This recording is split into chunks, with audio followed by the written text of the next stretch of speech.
Hi, everybody. Dan Illman here, taking a look at the Wednesday DRF Bets Race of the Day. It's at opening day at Santa Anita. It is a sensational card with four graded stakes races. And the race of the day is the customary feature on opening day at Santa Anita. The Grade 1 Malibu for 3-year-olds going 7 furlongs. You can access free formulator past performances for this race on the Race of the Day event page at DRF.com. Download them and handicap along with me. I'll take the field in post position order, and what a field it is. An overflow field, 16 entered, 14 can start, and we'll start with the number 1 Calyx Man, a horse that really looked good last time out, and now there's a 2 other than at Delmar going 6.5 furlongs. He was part of a sharp pace that day. He kept right on going to win by a head, and it just looks like ever since trainer Vladimir Serin put the blinkers back on, this horse has been a lot sharper out of the gate. I do not love the inside post position as he steps back up into the graded stakes ranks because I really believe this pace is going to be fast. Calyx Man likes to be part of the pace, and if he's hustled up to go 7, taking pressure every step of the way against these tougher horses, it might be just a little bit too much to ask for this horse. But his last race was promising enough. He just needs to improve from a buyer standpoint. After 13 starts, his best buyer speed figure, the last buyer, in 87. The number 2 is Majestic Dunhill, who made his dirt debut in his most recent start. That was at Laurel over good going in the City of Laurel Stakes. And thankfully for Majestic Dunhill, he got a fast and contested pace to rally into. He was really motoring at the end of that race, but I wonder if it was because the pace was kind of collapsing in front of him. I'm still not convinced that Majestic Dunhill, who made the first 9 starts of his career on turf, is really a dirt horse at heart. He will get the pace he needs in a race like the Malibu, but he's taking a gigantic step up in class, and there might be better closers in here. Majestic Dunhill will be running late. Maybe you could use him underneath. I need to see another big effort. The 3 is Copper Bullet, and this horse was a very promising 2-year-old for Steve Asmussen way back in 2017. A very decisive maiden winner in his second lifetime start. Had all sorts of trouble in the Bashford Manor, where you could argue he was the best horse in the race. And then he concluded his 2-year-old campaign with a professional and impressive victory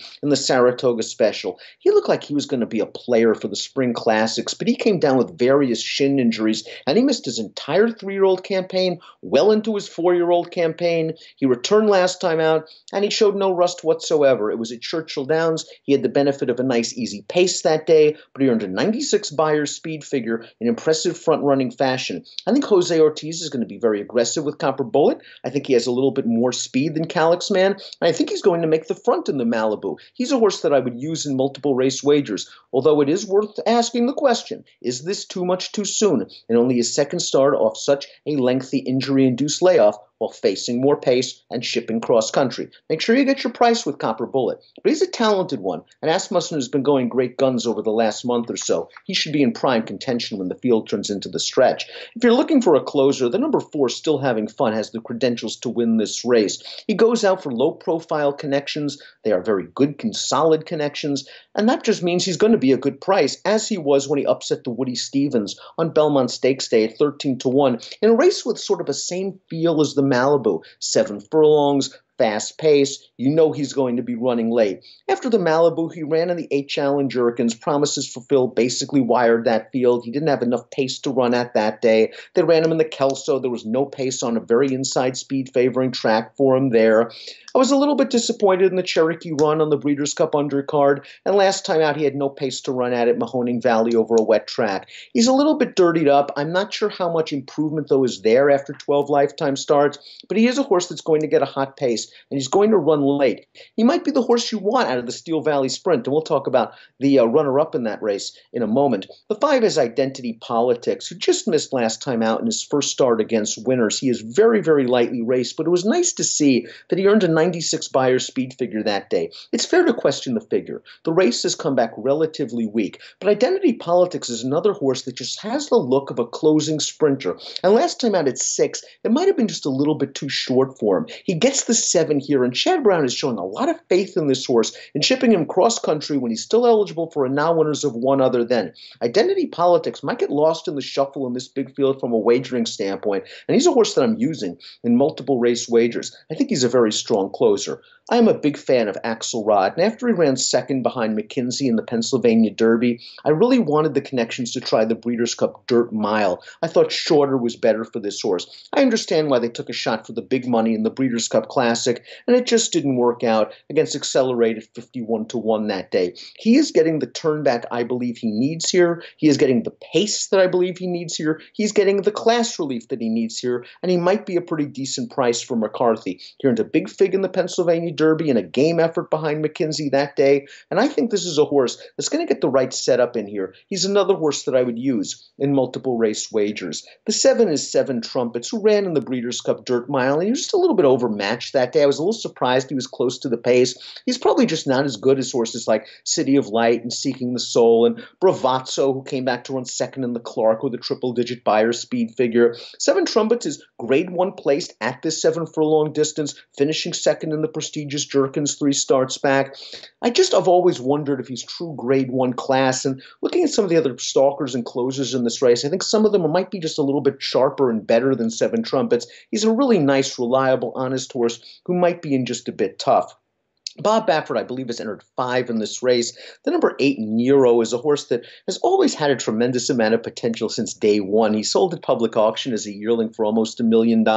He's never been off the board from 4 lifetime starts, but he missed most of his 3-year-old campaign, and he came back in an entry-level optional claimer last time out. The speed figure came back really, really light. He had to work, it looked like, going into the stretch to win before finishing up comfortably. Nero probably can run faster. We saw that in the San Vicente 2 starts back. I just wonder if he's going to be ready for this sort of caliber of competition in his second start of the form cycle, especially since he likes to be forwardly placed, and this pace might be the hottest he's seen in quite some time.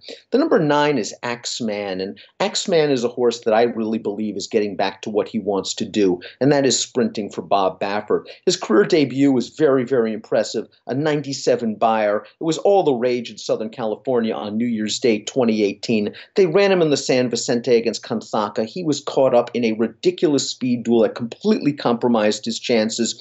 And then he came back and he won a mile race, which convinced Bob Baffert that maybe this horse is better going longer. And while he did win the Sir Barton on the Preakness undercard, it was over a wet track in a race in which he controlled from the start. And in the Matt Winn and the Los Al Derby, he was beaten as the odds-on favorite. And I just don't think the distance was what he wants. He returns as a gelding for Baffert here. He is turning back in distance, and he is supposedly working lights out for this race. He could be a bit of a surprise package because I really think he's a sprinter at heart. He's got figures at shorter distance races if you want to ignore his most recent starts, but he is coming off of a lengthy layoff.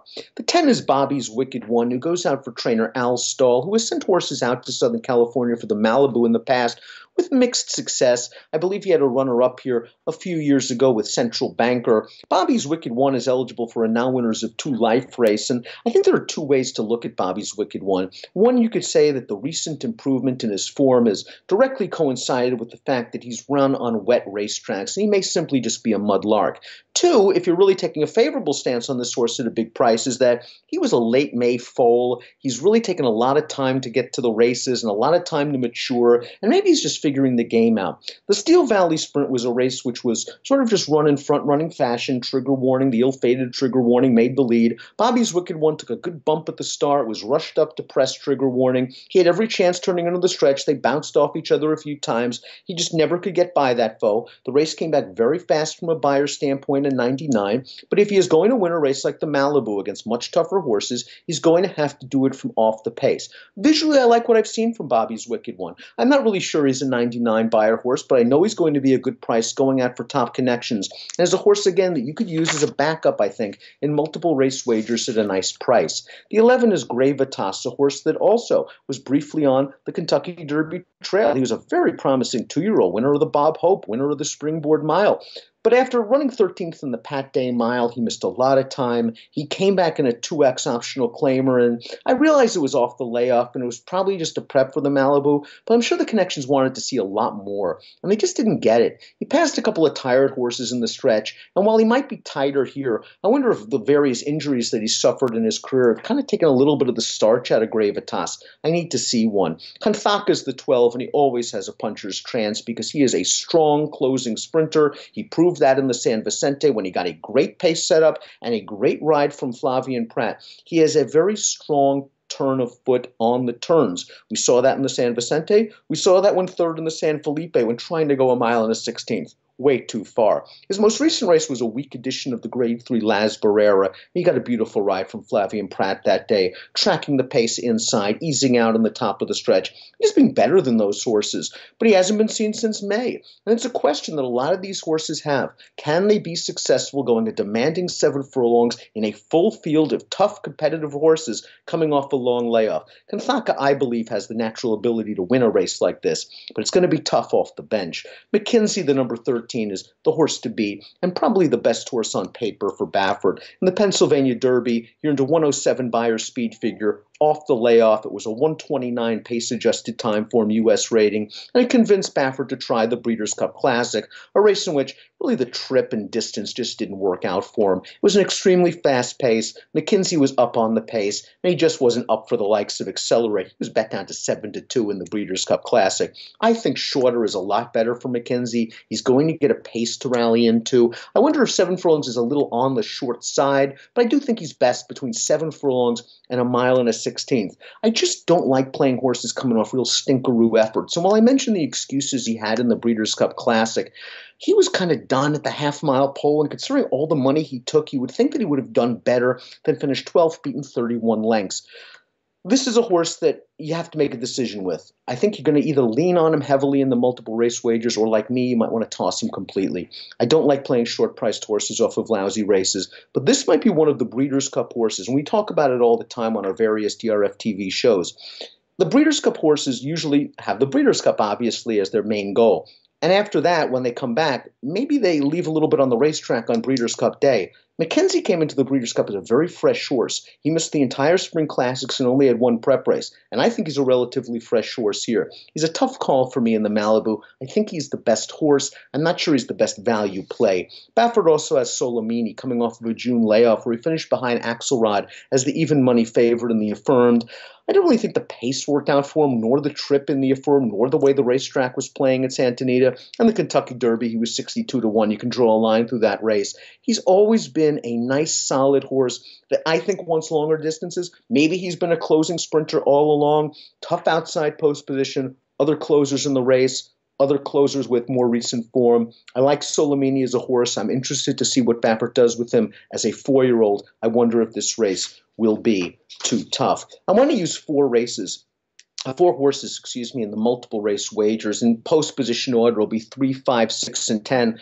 The best price will obviously be the 10, Bobby's Wicked One, a horse that I'll probably use just defensively in multiple race wagers. So from a single race standpoint, looking for value on the win end, I wonder if Bobby's Wicked One is just coming into form right now. 10, 3, 5, and 6 for me, but I use all four of them in multiple race wagers. It is a tremendous edition of the Grade 1 Malibu. It anchors a wonderful card at Santa Anita on opening day Wednesday, and it has an approximate post time of 4 o'clock Pacific. Best of luck.